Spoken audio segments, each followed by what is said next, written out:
नमस्कार दोस्तों, आप सभी के लिए आज मैं रामधारी जी दिनकर द्वारा रचित एक कविता लेकर के आया हूँ। इस कविता का शीर्षक है रह जाता कोई अर्थ नहीं।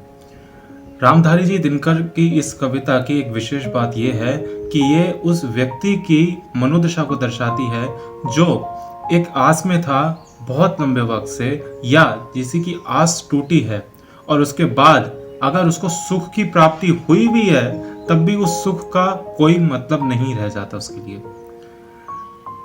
ये कविता अपने आप में काफी सारी बातों को दर्शाती है, काफी कुछ कह जाती है। मैं अगर इसके बारे में कुछ अगर कहूं भी तो मेरे शब्द कम पड़ेंगे।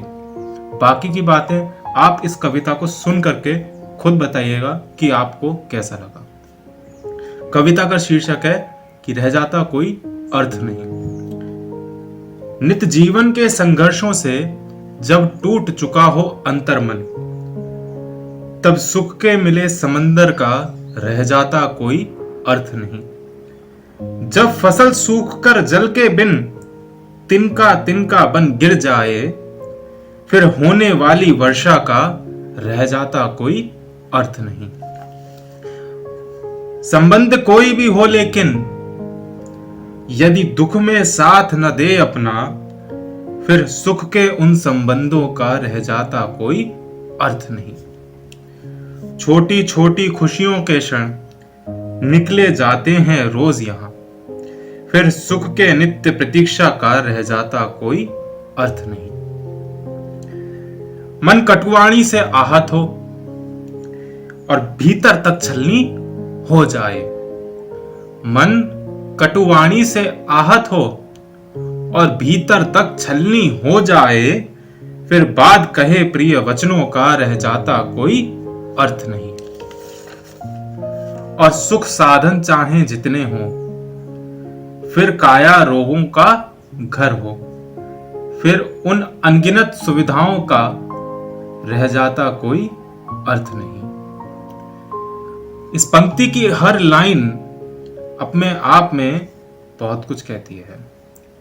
शुरुआती पंक्तियों में जिस तरह से संघर्षों से जब मन टूट जाता है उसके बाद सुख की प्राप्ति रही हो, या कोई फसल जो सूख गई, जो इस वर्षा की आशा में थी, एक किसान ने फसल उगाई जो आशा कर रहा था कि वही बारिश होगी, और फिर सूख जाने के बाद बारिश होने का भी कोई फायदा नहीं रहता। फिर संबंधों के बारे में भी उन्होंने कहा कि संबंधों में जब दुख में भाई साथ नहीं आ रहे हैं मदद करने के लिए, फिर वो समय निकल जाने के बाद सुख में अगर आए भी फिर उसका कोई फायदा नहीं रहता।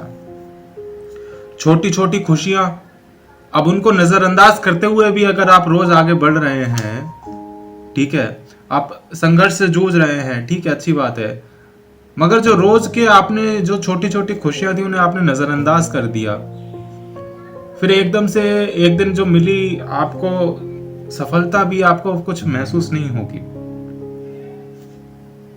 या फिर मन किसी ने कुछ बात कह दी और मन उसी चीज को लेकर के सोच रहा है, तो उस व्यक्ति ने माफी भी नहीं मांगी।